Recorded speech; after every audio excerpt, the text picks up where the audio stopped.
ಖುಷಿ ಆಯಿತು. ನಾನು ಇದ್ದೀನಿ ಅಂತ ಮತ್ತೆ ಮತ್ತೆ ನನಗೆ ಸಾರಿ ರಾಯರು ಹೇಳ್ತಿದ್ದಾರೇನೋ. ಇದು ನನ್ನ ಒಪಿನಿಯನ್ನ, ಅಂದರೆ ಕೆಲವೊಂದು ನನ್ನ ಪರ್ಸ್ನಲ್ ಒಪಿನಿಯನ್ನ ಶೇರ್ ಮಾಡ್ಕೋಬೇಕು ಅಂತ ಹೇಳ್ಬಿಟ್ಟು.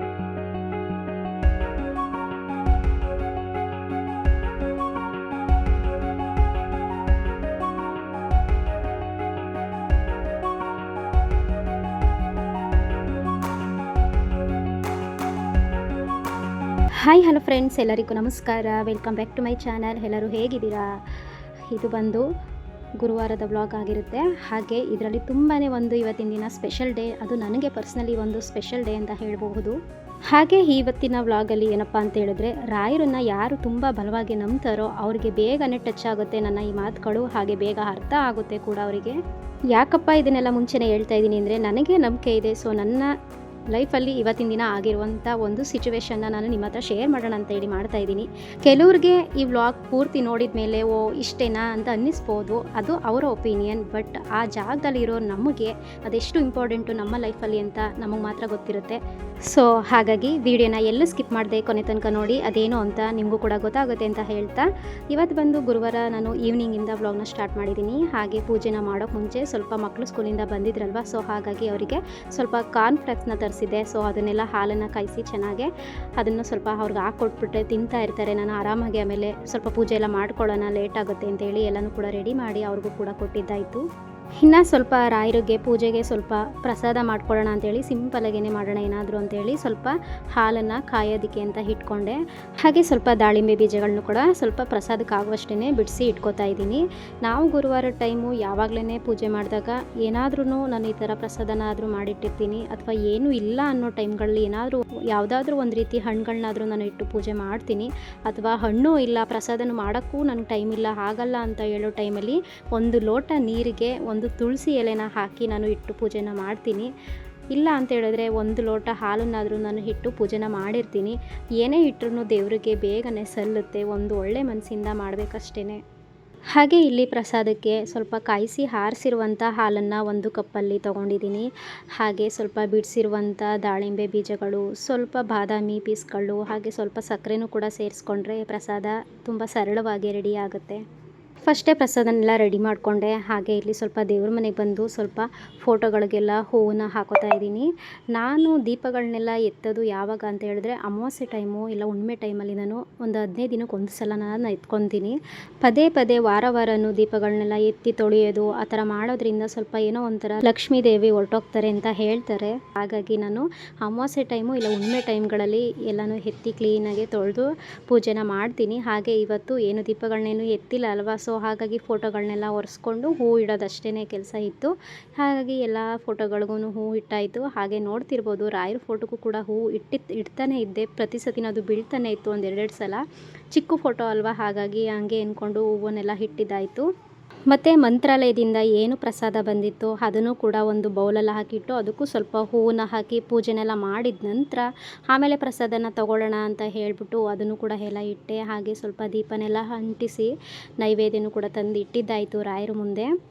ಹಾಗೆಯೇ ಇವಾಗ ಕರೆಕ್ಟಾಗಿ ನೋಡ್ತಾ ಇರಿ, ನಾನು ರಾಯರ ಬಲಭಾಗದಲ್ಲಿ ಇಟ್ಟಿರುವಂಥ ಬಿಳಿ ಹೂವು ಯಾವ ರೀತಿ ಜರುಗುತ್ತೆ 1-2 ಸಲ ಅಂತ. ನಾನು ಆರತಿನ ಬೆಳಗೋ ಟೈಮಲ್ಲೇ ಜರುಗುತ್ತೆ ಅದು. ಹಾಗೆ ಆರತಿ ಎಲ್ಲ ಆಗಿದ ತಕ್ಷಣ ನಾನು ಕೈ ಹೊಡ್ಡಿ ಹೂ ಪ್ರಸಾದನೂ ಕೂಡ ಕೇಳಿದೆ. ಆ ಟೈಮಲ್ಲೂ ಸ್ವಲ್ಪ ಹೂವು ಜರುಗ್ತು. ಟೋಟಲಿ ಒಂದು 2-3 ಸಲ ನಾನು ಪೂಜೆ ಕೂತ್ಕೊಂಡಾಗ ಹೂವು ಜರುಗ್ತು, ಆದರೆ ಅದು ಬೀಳಲಿಲ್ಲ ಅಷ್ಟೇ. ಸದ್ಯಕ್ಕೆ ನನಗೂ ಇಷ್ಟು ಬಂದಿದ್ದಕ್ಕೇ ಒಂಥರ ಖುಷಿ ಕೊಡ್ತು.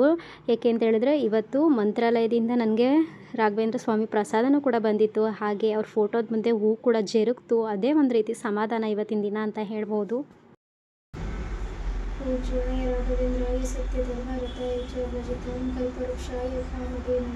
ಹಾಗೆ ಇವಾಗ ತುಂಬಾ ಕ್ಲಿಯರಾಗಿ ಕಾಣಿಸುತ್ತೆ. ನಾನು ಪೂಜೆ ಮುಂಚೆ ಯಾವ ರೀತಿ ಹೂವನ್ನು ಇಟ್ಟಿದ್ದೆ, ಹಾಗೆ ಇವಾಗ ಯಾವ ರೀತಿ ಕಾಣಿಸ್ತಿದೆ ಅಂತ. ಹಾಗೆ ಇದನ್ನು ಯಾವುದೇ ರೀತಿ ತೋರಿಕೆಗೋಸ್ಕರ ನಾನು ವಿಡಿಯೋನ ಮಾಡ್ತಾ ಇಲ್ಲ, ಹೇಳ್ತಾ ಇಲ್ಲ ಕೂಡ. ಹಾಯ್ ಫ್ರೆಂಡ್ಸ್, ಇವಾಗ ಸಂಜೆ ಆಯಿತು. ಇವಾಗ ಸಂಜೆ ನಾನು ಪೂಜೆನ ಮಾಡಿದ್ದು. ಬೆಳಗ್ಗೆಯಿಂದ ಮಾಡೋಕ್ಕಾಗಿರಲಿಲ್ಲ, ಸೊ ಸಂಜೆ ಎಲ್ಲ ಪೂಜೆ ಮಾಡಿದ್ದೀನಿ. ಇವಾಗ ಸ್ವಲ್ಪ ಅಡುಗೆಗೂ ಕೂಡ ಸೊ ಏನಾದರೂ ಮಾಡ್ಕೊಳ್ಳೋಣ ಅಂತ ಹೇಳ್ಬಿಟ್ಟು ಅಂದ್ಕೊಂಡೆ. ಅಷ್ಟರಲ್ಲಿ ಇನ್ನೂ ಸ್ವಲ್ಪ ನಾನು ಮಾತಾಡಬೇಕು ಅಂತ ಅನ್ನಿಸ್ತು. ಅದೇನಪ್ಪ ಅಂತ ಹೇಳಿದ್ರೆ, ಎಲ್ಲರಿಗೂ ಅಷ್ಟೇ ಅವ್ರವ್ರದ್ದೇ ಆದಂಥ ಕೆಲವೊಂದು ಚಿಂತನೆಗಳು, ಅಂದರೆ ಯೋಚನೆಗಳಿದ್ದೇ ಇರುತ್ತೆ ಎಲ್ಲರಿಗೂ. ಯಾರು ನೆಮ್ಮದಿಯಾಗಿರೋಕ್ಕೆ ಸಾಧ್ಯನೇ ಇಲ್ಲ. ಅವ್ರವ್ರದ್ದೇ ಆದಂಥ ಪರಿಸ್ಥಿತಿ ತಕ್ಕನಂಗೆ ಕಷ್ಟಗಳು ಕೂಡ ಇರುತ್ತೆ. ಏನಾದರೂ ಅವ್ರವ್ರದ್ದೇ ಆದಂಥ ಸಮಸ್ಯೆಗಳು ಇರುತ್ತೆ ಸಾಮಾನ್ಯವಾಗಿ. ಯಾರೂ ಕೂಡ ನೆಮ್ಮದಿಯಾಗಿರೋಕ್ಕೆ ಸಾಧ್ಯನೇ ಇಲ್ಲ. ಎಷ್ಟೇ ಇದ್ರೂ ನೆಮ್ಮದಿ ಅಂತೂ ಹುಡುಕಿದ್ರೂ ಕೂಡ ಸಿಗೋದಿಲ್ಲ. ಒಂದು 100ರಲ್ಲಿ 10 ಜನ ನೆಮ್ಮದಿಯಾಗಿರ್ತಾರೇನೋ, ಇನ್ನು 90 ಭಾಗದಷ್ಟು ಕೂಡ ಏನಾದರೂ ಒಂದು ಸಮಸ್ಯೆಯಲ್ಲಿ ಸಿಕ್ಕಾಕೊಂಡಿರ್ತಾರೆ ಅಂತ ನನ್ನ ಭಾವನೆ. ಏನಪ್ಪ ಅಂತ ಹೇಳಿದ್ರೆ, ಇವತ್ತು ನನ್ನ ಒಪಿನಿಯನ್ನ, ಅಂದರೆ ಕೆಲವೊಂದು ನನ್ನ ಪರ್ಸ್ನಲ್ ಒಪಿನಿಯನ್ನ ಶೇರ್ ಮಾಡ್ಕೋಬೇಕು ಅಂತ ಹೇಳ್ಬಿಟ್ಟು ಬಂದಿದ್ದೀನಿ. ಸೊ ಏನಪ್ಪ ಅಂತ ಹೇಳಿದ್ರೆ, ತುಂಬಾ ಒಂದು ರೀತಿ ನಿನ್ನೆ ಏನೋ ಒಂಥರ ಬೇಜಾರಂತ ಅನ್ನಿಸ್ತಾ ಇತ್ತು. ಏನೋ ಒಂಥರ ಸಮಾಧಾನ ಅಂತ ಇರಲಿಲ್ಲ ಮನಸ್ಸಿಗೆ. ಹಾಗಾಗಿ ನಿನ್ನೆನೂ ಅದೇ ನೈಟು ನನಗೆ ಹಂಗೇ ಬೇಜಾರಲ್ಲೇ ಇದ್ದೆ. ಹಾಗೆ ಇವತ್ತು ಮಾರ್ನಿಂಗು, ಅಂದರೆ ಥರ್ಸ್ಡೇ, ಇವತ್ತು ಮಾರ್ನಿಂಗು ಕೂಡ ಒಂಥರ ಬೇಜಾರಲ್ಲೇ ಇದ್ದೆ. ಸೊ ಹಾಗಾಗಿ ನಾನು ಪೂಜೆನ ಬೆಳಗ್ಗೆ ಮಾಡೋಕ್ಕಾಗಲಿಲ್ಲ. ಸಂಜೆ ಮಾಡ್ಕೊಳ್ಳೋಣ ಅಂತೇಳಿ ಅದೇ ಬೇಜಾರಲ್ಲೇ ಕೂತಿದ್ದೆ. ಹಾಗೆ ನಾನು ನಿನ್ನೆ ನೈಟು ಮಲ್ಕೋ ಮುಂಚೆ ರಾಯರನ್ನ ಏನೋ ಒಂದು ಕೋರಿಕೆನ ಅವ್ರ ಮುಂದೆ ನಾನು ಆರನ್ ಆಗ್ತಿದೆ, ಬಸ್ಗಳದ್ದು ಕೇಳಿಸಲ್ಲ ಸರಿಯಾಗಿ. ನಿನ್ನೆ ಮಲ್ಕೊಳ್ಳೋ ಮುಂಚೆ ರಾಯರ ಹತ್ರ ಏನೋ ಒಂದು ನಾನು ಕೋರಿಕೆನ ಇಟ್ಟು ಕೇಳಿಕೊಂಡು ನಾನು ಮಲ್ಕೊಂಡೆ. ಸೊ ಅದು ಆಗುತ್ತೋ ಆಗಲ್ವೋ ಅಂತ ನನಗೆ ಗೊತ್ತಿರಲಿಲ್ಲ. ನಾನು ಹೇಳ್ಕೊಬೇಕು ಅನ್ನಿಸ್ತು ರಾಯರ ಹತ್ರ. ನಾನು ಮನಸ್ಸಲ್ಲೇ ನಾನು ಅವ್ರ ಹತ್ರ ಮಾತಾಡಿಕೊಂಡೆ. ಬೆಳಗ್ಗೆನೂ ಕೂಡ ಹಾಗೆ ಅದೇ ಯೋಚನೆಯಲ್ಲಿ ಕೂಡ ಇದ್ದೆ, ನಾನು ಬೇಜಾರಲ್ಲೇ ಇದ್ದೆ. ಸೊ ಯಾವ ಥರ ಅಂತ ಹೇಳಿದ್ರೆ, ನನಗೆ ಹೇಳೋದಕ್ಕೂ ಒಂಥರ ನಿಜ ಮೈಯೆಲ್ಲ ಜುಮ್ ಅಂತ ಅನಿಸುತ್ತೆ. ಇಷ್ಟು ಬೇಗ ರಾಯರು ನನಗೆ ನಾನು ಕೇಳಿದ್ದಕ್ಕೆ ನನಗೆ ವರ ಕೊಟ್ರ, ನನ್ನ ಕಡೆ ನೋಡ್ತಿದ್ದಾರೆ ಅವರು ಪ್ರತಿ ಕ್ಷಣನೂ. ನನ್ನ ಕಷ್ಟದಲ್ಲಿ ಪ್ರತಿ ಕ್ಷಣವೂ ಇದ್ದಾರೆ ಅವರು ನನ್ನ ಜೊತೆಲಿ ಅಂತ ಅನ್ನಿಸ್ಬಿಡ್ತು. ಹಾಗಾಗಿ ಈ ವಿಡಿಯೋನ ನಿಮ್ಮ ಹತ್ರನೂ ಶೇರ್ ಮಾಡೋಣ ಅಂತ ಅಂದ್ಕೊಂಡು ಹೇಳ್ತಾ ಇದ್ದೀನಿ. ಹಾಗೆ ಈ ಥರ ಎಕ್ಸ್ಪೀರಿಯೆನ್ಸು ಯಾರೆಲ್ಲ ರಾಯರನ್ನ ನಂಬಿರ್ತೀರಾ ಅವ್ರು ಖಂಡಿತ ಹಾಗೆ ಆಗಿರುತ್ತೆ. ನಾನು ಇತ್ತೀಚೆಗಷ್ಟೇ ರಾಯರನ್ನ ನಂಬಿ ಪೂಜೆನ ಸಲ್ಲಿಸ್ತಾ ಬಂದಿದ್ದೀನಿ. ನನಗಿಷ್ಟು ಬೇಗ ನನಗೆ ವರ ಕೊಟ್ರ, ನಾನು ಕೇಳಿದ್ದಕ್ಕೆ ಆಯಿತು ನಾನು ನಿನ್ನ ಜೊತೆ ಇದ್ದೀನಿ ಮಗಳೇ ಅಂತ ಹೇಳಿದ್ರ ಅನ್ನೋದೊಂದು ತುಂಬಾ ಖುಷಿ ಇದೆ. ಹೀಗೆ ನನ್ನ ಜೊತೆ ಸದಾ ಹಿರಿಯರಾಯಿರೆ ಅಂತ ಕೂಡ ಕೇಳ್ಕೊತೀನಿ. ಏನೇ ಬಂದ್ರೂ ಅದನ್ನು ಪರಿಹರಿಸ್ಕೊಂಡು ನಾನು ಮುಂದೆ ನಡಿಬೇಕು. ಹಾಗೆ ನನಗೆ ಇನ್ನಷ್ಟು ಶಕ್ತಿ ಕೊಡಿ, ನನ್ನನ್ನು ಇನ್ನಷ್ಟು ಗಟ್ಟಿಯಾಗಿ ಇಟ್ಟಿರಿ ಅಂತಲೂ ಕೂಡ ನಾನು ನಿಮ್ಮ ಹತ್ರ ಕೇಳ್ಕೊತೀನಿ. ತುಂಬಾ ಖುಷಿ ಆಯಿತು ನನಗಂತೂ ಇವತ್ತು ಬೆಳಗ್ಗೆ. ಅದೇ ಖುಷಿಲಿ ನಾನು ಪೂಜೆನ ಮಾಡಿದೆ. ಇವಾಗ ಏನಪ್ಪ ಅದು ಅಂತ ಹೇಳಿದ್ರೆ, ನಿನ್ನೆ ಏನೋ ನಾನು ಕೇಳ್ಕೊಂಡಿದ್ದೆ. ಹಾಗೆ ರಾಯರು ಕೂಡ ಆ ಥರ ಕೇಳಿಕೊಂಡು ಬೆಳಿಗ್ಗೆ ಗುರುವಾರ ಅಂದರೆ ಇವತ್ತು ಬೆಳಿಗ್ಗೆ 2 hours ಅಂದರೆ 2 ಅವರಲ್ಲೇ ನನಗೆ ಸೂಚನೆನ ಕೊಟ್ಬಿಟ್ರು. ಕಷ್ಟ ನನಗೆ ಪರಿಹರಿಸಬೇಕು, ನನ್ನ ಜೊತೆ ಇರ್ತೀರಾ ನೀವು ಅಂತ ಕೇಳಿಕೊಂಡೆ. ಆ ಥರ ಕೇಳಿಕೊಂಡು 2 ಅವರ್ಸಲ್ಲಿ ನನಗೆ ಮಂತ್ರಾಲಯದಿಂದ ರಾಘವೇಂದ್ರ ಸ್ವಾಮಿಗಳ ಪ್ರಸಾದ, ಗುರು ರಾಘವೇಂದ್ರ ಸ್ವಾಮಿಗಳ ಪ್ರಸಾದ ಬಂದು ತಲುಪ್ತು ನಮ್ಮ ಮನೆಗೆ. ತುಂಬಾ ಒಂದು ರೀತಿ ಖುಷಿಯಾಗೋಯಿತು, ಪಾಸಿಟಿವ್ ಎನರ್ಜಿ ಬಂದಂಗೆ ಆಯಿತು. ಹಾಗೆ ನನ್ನ ಜೊತೆ ರಾಯರು ಇನ್ನು ಮುಂದೆ ಇರ್ತಾರೆ, ಏನೇ ಬಂದ್ರೂ ನನಗೆ ಮುಂದೆ ಒಂದು ಒಳ್ಳೆ ದಾರಿ ತೋರಿಸ್ತಾರೆ, ನಾನು ಇನ್ನಷ್ಟು ಗಟ್ಟಿಯಾಗಬೇಕು ಅನ್ನೋದನ್ನು ಕೂಡ ನನಗೆ ತೋರಿಸ್ಕೊಟ್ರು. ತುಂಬಾ ಖುಷಿ ಆಯಿತು. ಒಂಥರ ಪಾಸಿಟಿವ್ ವೈಬ್ಸ್ ಅಂತ ಹೇಳ್ಬೋದು ಇದು. ಇವತ್ತಿನ ದಿನ ಏನಿದೆ ಇದು ಅದೇ ಖುಷಿಲಿನೇ ಪೂಜೆ ಮಾಡಿದೆ. ಅದು ಪ್ರಸಾದ ಹೇಗೆ ಬಂತಪ್ಪ ಅಂದರೆ, ಅವ್ರು ಬಂದು ನಮ್ಮ ರಿಲೇಟಿವೇನೆ. ಇಷ್ಟು ವರ್ಷಗಳಲ್ಲಿ ಯಾವತ್ತೂ ಕೂಡ ಅವ್ರು ನಮ್ಮ ಮನೆಗೆ ಬಂದಿರಲಿಲ್ಲ. ಸೊ ನನ್ನ ಈ ಕೋರಿಕೆ ಇಟ್ಟ ಕ್ಷಣವೇ ಅವರು ಈ ಥರ ಬರೋ ಥರ ಆಯ್ತಲ್ಲ ನಮ್ಮ ಮನೆಗೆ. ಆ ರಾಘವೇಂದ್ರ ಸ್ವಾಮಿಗಳ ಮಠದಿಂದ ಅಂದರೆ ಆ ಮಂತ್ರಾಲಯದಿಂದ ನಮ್ಮ ಮನೆಗೆ ಪ್ರಸಾದ ಬಂದು ತಲುಪ್ತಲ್ಲ ಅಂತ ತುಂಬಾ ಖುಷಿ ಆಯಿತು. ಈ ಇದರಲ್ಲಾದ್ರೂ ನನಗೆ ರಾಯರು ಸೂಚನೆ ಕೊಡ್ತಿದ್ದಾರೇನೋ, ನಿನ್ನ ಜೊತೆ ನಾನು ಇರ್ತೀನಿ, ನೀನೇನು ಯೋಚನೆ ಮಾಡಬೇಡ ಅಂತ ಹೇಳಿದ್ರೇನೋ ಅಂತ ತುಂಬಾ ಖುಷಿ ಆಯಿತು. ಹಾಗೆ ಅದೇ ಖುಷಿಲಿನೇ ಕೂಡ ನಾನು ಇವತ್ತು ಪೂಜೆನೂ ಕೂಡ ಮಾಡಿದೆ. ಒಂಥರ ನನಗೆ ನಿಜ, ನಾನು ಇವತ್ತು ನನಗೆ 200% ನನಗೆ ನಿಜನೇ ಆಗೋಯ್ತು. ರಾಯರು ನನ್ನ ಪಾಲಿಗಿದ್ದಾರೆ, ನಾನು ನೋಡ್ತಿದ್ದಾರೆ ಪ್ರತಿ ಕ್ಷಣನೂ. ನಾವು ಒಳ್ಳೇದು ಮಾಡಲಿ ಕೆಟ್ಟದ್ದು ಮಾಡಲಿ ನಮ್ಮನ್ನು ನೋಡಿ ನಮ್ಮನ್ನು ತಿತ್ತಾ ಇದ್ದಾರೆ ಅಂತ ತುಂಬಾ ಖುಷಿ ಆಯಿತು. ಹಾಗೆ ಯಾರೆಲ್ಲ ರಾಯರನ್ನ ನಂಬಿದ್ದೀರಾ, ನಿಜವಾಗ್ಲೂ ಅವ್ರು ಯಾವತ್ತೂ ಕೈ ಬಿಡೋದಿಲ್ಲ ಅಂತ ಹೇಳ್ಬೋದು. ನಿಮ್ಮ ಇಷ್ಟ ಕಷ್ಟಗಳೇನಿದೆ ಅವ್ರ ಮುಂದೆ ಇಡಿ, ನಾನು ಮುಂದೆ ಒಂದು ಒಳ್ಳೆ ದಾರಿ ತೋರಿಸಪ್ಪ, ಏನೇ ಬಂದರೂ ನಾನು ಎದುರಿಸ್ತೀನಿ, ನಾನು ಗಟ್ಟಿಯಾಗಿಟ್ಟಿರಪ್ಪ, ಇನ್ನಷ್ಟು ನನ್ನನ್ನು ಗಟ್ಟಿ ಮಾಡು ಅಂತ ನೀವು ಕೇಳ್ಕೊಂಡಿದ್ದೆ ಆದಲ್ಲಿ ನಿಜವಾಗ್ಲೂ ನಿಮ್ಗೆ ಒಲಿತಾರೆ. ಅದು ನನಗೆ ಇದು ತುಂಬಾ ಒಂದು ರೀತಿ ಅನುಭವ ಆಗ್ತಾ ಬಂದಿದೆ. ಗುರುವಾರದ ದಿನ ನಾನು ಪೂಜೆ ಮಾಡಿದಾಗಲೂ ಕೂಡ ನನಗೆ ಸೂಚನೆಯಾಗಿ ನನಗೆ ಹೂ ಪ್ರಸಾದನೂ ಕೂಡ ಬಲಗಡೆಯಿಂದ ಕೊಡ್ತಾಯಿದ್ರು. ಅದನ್ನು ನೋಡಿ ನನಗೆ ಒಂಥರ ಖುಷಿ ಆಗ್ತಾಯಿತ್ತು. ಪೂಜೆ ಮಾಡೋ ಗುರುವಾರ ಬಂತು ಅಂದ್ರೆ ಒಂಥರ ಖುಷಿ ಆಗ್ತಾಯಿತ್ತು. ನನಗೆ ರಾಯರ ಕಡೆಯಿಂದ ಏನಾದರೂ ಒಂದು ಪ್ರಸಾದದ ರೂಪದಲ್ಲಿ ನನಗೆ ಸಿಗುತ್ತೆ, ನನ್ನನ್ನು ಪ್ರತಿ ಕ್ಷಣ ಅವ್ರು ನೋಡ್ತಿದ್ದಾರೆ, ಪ್ರತಿಯೊಂದು ನಾನು ಒಳ್ಳೆ ಕೆಲಸಗಳಲ್ಲೂ ಕೂಡ ಅವರು ನನಗೆ ಒಂದು ದಾರಿ ತೋರಿಸ್ತಿದ್ದಾರೆ ಅಂತ ತುಂಬಾ ಖುಷಿ ಆಗ್ತಾಯಿತ್ತು. ಸೊ ಇವತ್ತಿನ ದಿನ ಒಂದು ರೀತಿ ತುಂಬಾ ಖುಷಿ ಆಗ್ತಾಯಿದೆ. ಹಾಗೆ ರಾಯರ ಮೇಲಿರೋ ನಂಬಿಕೆ ಇನ್ನಷ್ಟು ದುಪ್ಪಟ್ಟು ಜಾಸ್ತಿ ಆಗ್ತಾಯಿದೆ ಅಂತ ಹೇಳ್ಬೋದು. ಇವಾಗಲೂ ಯಾರು ನಂಬಿ ಕೆಟ್ಟವರಂತೂ ಯಾರೂ ಇಲ್ಲ ಗುರು ರಾಯರನ್ನ ಅಂತ ಹೇಳ್ಬೋದು. ಇದನ್ನು ನಂದು ಪರ್ಸ್ನಲ್ ಒಪಿನಿಯನ್ನು. ಆದರೆ ನಾನು ಏನು ಕೇಳ್ಕೊಂಡೆ, ಯಾಕೆ ಕೇಳ್ಕೊಂಡೆ ಅದನ್ನು ಹೇಳೋಕ್ಕಾಗಲ್ಲ. ಸೊ ಕೇಳ್ಕೊಂಡಿದ್ದಂತೂ ನಿಜ, ಅದು ನನ್ನ ವೈಯಕ್ತಿಕ ಜೀವನದ ಬಗ್ಗೆ ಕೇಳ್ಕೊಂಡಿದ್ದಂತೂ ನಿಜ. ಸೊ ಅದನ್ನು ನಿಮ್ಮ ಹತ್ರ ನಾನು ಶೇರ್ ಮಾಡಬೇಕು ಅಂತ ಅನ್ನಿಸ್ತು. ನನ್ನ ಖುಷಿನ, ನಾನು ಬೇಜಾರಲ್ಲಿದ್ದರೂ ಸುಧಾ ನನ್ನ ಖುಷಿನ ನಿಮ್ಮ ಹತ್ರ ಹಂಚ್ಕೋಬೇಕು, ಆ ರಾಯರ ಮಹಿಮೆ ಎಷ್ಟಿದೆ ಅಂತಲೂ ಕೂಡ ನಿಮ್ಗೆ ತಿಳಿಸ್ಬೇಕು ಅಂತೇಳಿ ನಾನು ಈ ವಿಡಿಯೋನ ಮಾಡ್ತಾಯಿದ್ದೀನಿ ಅಷ್ಟೇ. ಹಾಗೆ ನೋಡಬೇಕು, ತುಂಬ ಮಂತ್ರಾಲಯಕ್ಕೆ ಮತ್ತೆ ಒಂದು ಹೋಗಬೇಕು ಅನ್ನೋದೊಂದು ಆಸೆ ಅಂತ ಇದೆ. ಅದು ಯಾವಾಗ ಕೈಗೂಡುತ್ತೆ, ಆ ರಾಯರು ನನ್ನನ್ನು ಯಾವಾಗ ಕರೆಸ್ಕೋತಾರೆ ಮತ್ತೆ ಅವರ ಬೃಂದಾವನಕ್ಕೆ ಅಂತ ಗೊತ್ತಿಲ್ಲ. ಆ ದಿನಕ್ಕೋಸ್ಕರ ತುಂಬಾ ಕಾಯ್ತಾ ಇದ್ದೀನಿ. ಹಾಗೆ ನಾನು ಇಟ್ಕೊಂಡು ಪೂಜೆ ಮಾಡ್ತಾ ಇರೋದಂಥದ್ದು ಒಂದು ಚಿಕ್ಕ ಫೋಟೋ, ನೀವು ನಾವು ದೇವ್ರ ಮನೇಲಿ ಇಟ್ಟಿರೋದನ್ನ ಚಿಕ್ಕದೇನೆ ಫೋಟೋ, ಅದು ಪುಟಾಣಿಗೆ ಇದೆ. ಸೊ ಅದರಲ್ಲಿ ನಾನು ಪೂಜೆನ ಮಾಡ್ತಾ ಇರುವಂಥದ್ದು ದೇವ್ರ ಮನೇಲಿ ಇಟ್ಕೊಂಡು. ನೆಕ್ಸ್ಟ್ ಟೈಮ್ ನಾನು ಮಂತ್ರಾಲಯಕ್ಕೆ ಹೋದ್ಮೇಲೆ ನಾನು ಅದೊಂದು ಅಂದ್ಕೊಂಡಿದ್ದೀನಿ, ಮಂತ್ರಾಲಯಕ್ಕೆ ಹೋಗ್ಬಿಟ್ಟು ಅಲ್ಲಿಂದನೇ ಒಂದು ರಾಯರ ಫೋಟೋನ, ಒಂದು ಸ್ವಲ್ಪ ದೊಡ್ಡದಾಗಿರುವಂಥ ಫೋಟೋನ, ಚೆನ್ನಾಗಿರುವಂಥ ಒಂದು ದೊಡ್ಡದಾಗಿರೋ ಫೋಟೋನ ತೊಗೊಬರ್ಬೇಕು ಅಂತ ಅಂದ್ಕೊಂಡಿದ್ದೀನಿ.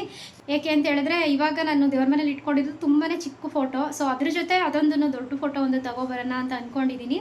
ನೋಡೋಣ ಅಂತ ದಿನ ಯಾವಾಗ ಬರುತ್ತೆ, ತುಂಬಾ ಕಾಯ್ತಾ ಇದ್ದೀನಿ ಅಂತ ಹೇಳ್ಬೋದು. ಹಾಗೆ ಇನ್ನೊಂದು ಏನಪ್ಪ ಅಂತ ಹೇಳಿದ್ರೆ, ಹೂ ಪ್ರಸಾದನ ನಾನು ಇದು ಸುಮಾರು ಸಲ ಕೇಳಿದ್ದೀನಿ. ನಾನು ಪೂಜೆ ಮಾಡಿದಾಗೆಲ್ಲ ರಾಯರ ಹತ್ರ ಸುಮಾರು ಸಲ ಕೇಳಿದ್ದೀನಿ. ಕೆಲವು ಸಲ ಕೊಡ್ತಾರೆ, ಕೆಲವು ಸಲ ಅದು ಕೊಡೋದಿಲ್ಲ. ನಾನು ಪೂಜೆ ಮಾಡಿ ಆ ಕಡೆ ಈ ಕಡೆ ಹೋದಾಗ ನನಗೆ ಹೂ ಕೊಟ್ಟಿರ್ತಾರೆ, ಹೂ ಬಿದ್ದಿರುತ್ತೆ ಕೆಳಗಡೆ. ಅದನ್ನು ನೋಡಿ ನನಗೊಂಥರ ಖುಷಿ ಆಗ್ತಾ ಇರುತ್ತೆ. ಒಟ್ಟಿನಲ್ಲಿ ನಾನು ಅಲ್ಲಿದ್ದಾಗ 1-2 ಸಲ ಏನೋ ಹೂವು ನನಗೆ ಬಂದಿತ್ತು. ಅಂದರೆ ನಾನು ದೇವ್ರ ಮನೆಯಲ್ಲೇ ಕುತ್ಕೊಂಡು ಪೂಜೆ ಮಾಡಿದಾಗ ನನಗೊಂದು 2 ಸಲ ಹೂ ಪ್ರಸಾದನ ಕೊಟ್ಟಿದ್ದರು. ಪೂಜೆ ಎಲ್ಲ ಮುಗಿಸಿ ನಾನು ಆಚೆ ಈಚೆ ಹೋದ ಟೈಮ್ಗಳಲ್ಲಿ ಹೂ ಪ್ರಸಾದ ಬಿದ್ದಿತ್ತು, ಕೆಳಗಡೆ ಮುಂದೆ ಬಿದ್ದಿತ್ತು. ಸೊ ಅದರಿಂದನೂ ನನಗೊಂಥರ ಖುಷಿ ಆಯಿತು. ಹೇಗೋ ಒಟ್ಟಿನಲ್ಲಿ ನೀವು ನನ್ನ ಪಾಲಿಗಿದ್ದೀರಾ ಅಂತ ಅನ್ನಿಸ್ತಾ ಇದೆ ಅಂತ ಖುಷಿ ಪಡ್ತಾ ಇದ್ದೆ. ಹಾಗೆ ನಿನ್ನೆ ಕೂಡ ತುಂಬಾ ಒಂದು ರೀತಿ ಖುಷಿಯಿಂದ ಪೂಜೆನ ಮಾಡೋಣ ಅಂದ್ಬಿಟ್ಟು ಮಾಡ್ತಾಯಿದ್ದೆ. ಅದು ಮಂತ್ರಾಲಯದಿಂದ ಏನು ಬಂದಿದೆ ಅದು ಸ್ವೀಟ್ ಎಲ್ಲ ಇಟ್ಟು, ಸ್ವಲ್ಪ ಅದನ್ನೆಲ್ಲ ಇಟ್ಟು ಫುಲ್ ಎಲ್ಲ ಫೋಟೋಗಳಿಗೆಲ್ಲ ಹೂವನ್ನ ಹಾಕಿ ಪೂಜೆನ ಮಾಡೋಣ ಅಂತ ಹೇಳ್ಬಿಟ್ಟು ಮಾಡ್ತಾಯಿದ್ದೆ. ಆ ಹೂವು ಇಟ್ಟ ಟೈಮಲ್ಲೂ ಕೂಡ ನನಗೆ ರಾಯರು ಸೂಚನೆ ಕೊಟ್ಟರು. ತುಂಬಾ ಖುಷಿ ಆಯಿತು ನನಗೆ. ಅದು ವೀಡಿಯೋಗಳಲ್ಲಿ ನನಗೆ ಗೊತ್ತಾಯಿತು. ಅಲ್ಲೇ ಕುತ್ಕೊಂಡು ನೋಡ್ತಾ ಇದ್ದರೆ ನನಗೆ ಅಷ್ಟು ಅನ್ನಿಸ್ಲಿಲ್ಲ. ವೀಡಿಯೋದಲ್ಲಿ ನೋಡಿದಾಗ ನನಗೆ ಗೊತ್ತಾಯಿತು ಅದು ಹೂವು ಇಟ್ಟಿದ್ದೇನಾಯಿತು, ಬಲಗಡೆ ಇಟ್ಟಿದ್ದು ಹೂವು ಅಂತ ಏನಾಯ್ತಪ್ಪ ಅಂದರೆ ಸ್ವಲ್ಪ ಜರುಗ್ತು. ನನಗೆ 2 ಸಲ ನನಗೆ ಜರುಗ್ತು ಆ ಹಿಂದೆಗಡೆ, ಅದು ಸೈಡ್ ಆದರೆ ಬೀಳಲಿಲ್ಲ ಅಷ್ಟೇ, ಅದು ನನಗೆ ಜರುಗ್ತು ಆ ಕಡೆ ಈ ಕಡೆ. ಅದನ್ನು ನೋಡಿ ಒಂಥರ ಖುಷಿ ಆಯಿತು. ನಾನು ಇದ್ದೀನಿ ಅಂತ ಮತ್ತೆ ನನಗೆ ಸಾರಿ ರಾಯರು ಹೇಳ್ತಿದ್ದಾರೇನೋ. ಒಟ್ನಲ್ಲಿ ಅದೇ ಒಂಥರ ಸಮಾಧಾನ ಅಲ್ವಾ, ಯಾರಾದರೂ ನಮ್ಮ ಪಾಲಿಗಿದ್ದಾರೆ ಅನ್ನೋದೇ ಒಂದು ತೃಪ್ತಿ ಅಂತ ಹೇಳ್ಬೋದು. ಥ್ಯಾಂಕ್ ಯು ಸೋ ಮಚ್ ರಾಯರೇ, ನೀವು ನನ್ನ ಪಾಲಿಗಿರೋದು ತುಂಬಾ ಒಂದು ನನ್ನ ಪುಣ್ಯ ಅಂತ ಹೇಳ್ಬೋದು. ಇದೇ ರೀತಿ ನನ್ನ ಜೊತೆ ಇರಿ, ಹಾಗೆ ನನಗೆ ಬರೋಂಥ ಕಷ್ಟಗಳನ್ನೆಲ್ಲ ನಾನು ಎದುರಿಸಿ ಇನ್ನಷ್ಟು ಗಟ್ಟಿಯಾಗಿ ನಿಂತ್ಕೋಬೇಕು. ನನ್ನದೇ ಆದಂಥ ಕೆಲವೊಂದು ಯೋಚನೆಗಳಿದೆ, ಹಾಗೆ ನನ್ನದೇ ಆದಂಥ ಕೆಲವೊಂದು ಜವಾಬ್ದಾರಿಗಳಿದೆ. ಅದೆಲ್ಲನೂ ಕೂಡ ನಾನು ಸಂಪೂರ್ಣವಾಗಿ ನಿರ್ವಹಿಸ್ಕೊಂಡು ಮುಂದೆ ಹೋಗಬೇಕು ಅಂತ ಕೇಳೋದು ನನ್ನ ಆಸೆ. ಹಾಗೆ ನನಗೆ ಮುಂದೆ ಒಂದು ಒಳ್ಳೆ ದಾರಿ ತೋರಿಸಿ, ಆ ಒಳ್ಳೆ ದಾರಿ ನಾನು ನಡೆಯಲು ಸದಾ ಪ್ರಯತ್ನ ಪಡ್ತಾ ಇರ್ತೀನಿ ಅಂತ ಹೇಳ್ತೀನಿ. ಇದನ್ನೆಲ್ಲ ನಿಮ್ಮ ಹತ್ರ ನಾನು ಶೇರ್ ಮಾಡ್ಕೋಬೇಕು, ನನ್ನ ಪರ್ಸ್ನಲ್ ಒಪಿನಿಯನ್ನ ಅಂತ ಅನ್ನಿಸ್ತು. ಸೊ ಹಾಗಾಗಿ ಇವತ್ತಿನ ದಿನ ಇದನ್ನು ಶೇರ್ ಮಾಡಿಕೊಂಡೆ ಅಷ್ಟೇ. ಓಕೆ ಗೈಸ್, ಇನ್ನು ಈ ವಿಡಿಯೋನ ಇಲ್ಲಿಗೆ ಎಂಡ್ ಮಾಡ್ತಾ ಇದ್ದೀನಿ. ಈ ವಿಡಿಯೋ ಯಾರಿಗಾದರೂ ಇಷ್ಟ ಆದರೆ ಪ್ಲೀಸ್ ಒಂದು ಲೈಕ್ ಮಾಡಿ, ಹಾಗೆ ನಿಮ್ಮ ಫ್ರೆಂಡ್ಸ್ ಆ್ಯಂಡ್ ಫ್ಯಾಮಿಲಿಗೂ ಕೂಡ ಶೇರ್ ಮಾಡಿ ಅಂತ ಹೇಳ್ತಾ ಮತ್ತೆ ಸಿಗ್ತೀನಿ. ಅಲ್ಲಿವರೆಗೂ ನಮಸ್ಕಾರ. Thanks for watching. Take care.